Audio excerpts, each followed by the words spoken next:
notre dernière étape, nous allons regarder notre fabrique à verre 20 semaines plus tard.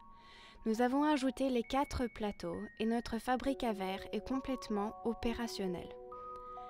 Elle a fonctionné aux températures optimales et a été commencée avec 500 g de verre.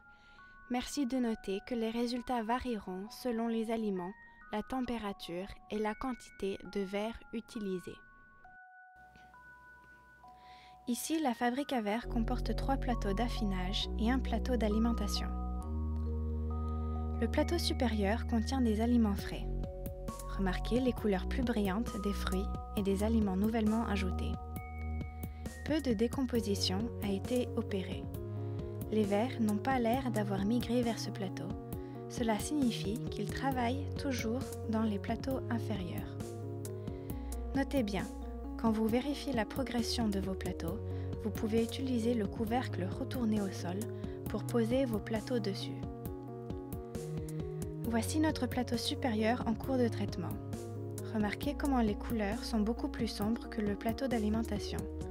Cela montre que les choses commencent à se décomposer et que les vers commencent à bouger dans ce plateau. Cela semble bon pour l'instant. Jetons un coup d'œil au plateau suivant. Voici le plateau suivant. Les couleurs sont beaucoup plus sombres dans celui-ci et vous pouvez voir un bon nombre de vers dans ce plateau. Nous pouvons commencer à voir comment les aliments sont décomposés. La plupart des éléments sont transformés en compost dans ce sol sombre que vous pouvez voir ici. C'est bon signe. En plus, nous pouvons commencer à voir ce qui prendra plus de temps pour se décomposer. Jetez un coup d'œil à cet épi de maïs. Les vers ne l'ont pas mangé encore parce qu'il est très grand. S'il avait été plus découpé, les vers auraient été capables de le manger beaucoup plus rapidement. En regardant d'un peu plus près dans ce plateau, on observe les cocons de vers. C'est un grand signe qui montre que les vers sont assez confortables dans cet environnement pour se reproduire. Dans le plateau du bas, nous avons notre compost affiné. C'est ainsi que votre compost fini devrait ressembler. Cela devrait être d'une couleur sombre et devrait s'émietter quand vous le tenez. Ce compost fini devrait aussi être un peu humide. Le lombricompost tient bien et contrôle bien l'humidité. Il devrait y avoir cette même quantité d'humidité dans le lombricomposteur, mais il ne devrait pas être plus mouillé.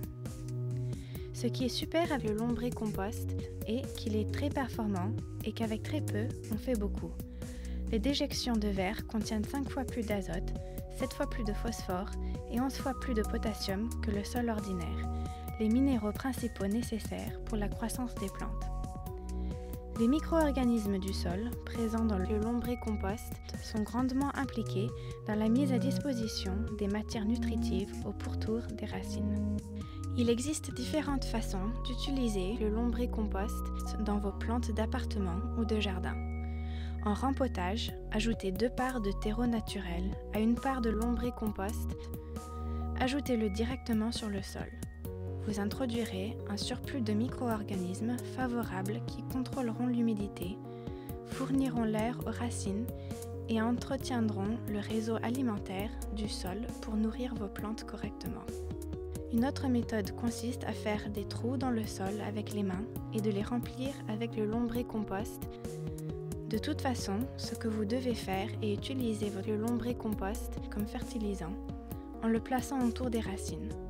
Chaque jardin est différent et les expériences personnelles fourniront les meilleurs résultats. Pour plus de détails, consultez le manuel d'utilisation. Le lombrité est le liquide qui percole de votre fabrique à verre dans le bac récolteur de jus. Le liquide peut être récolté et utilisé directement sur vos plantes, pur ou dilué en intérieur ou en extérieur pendant la belle saison.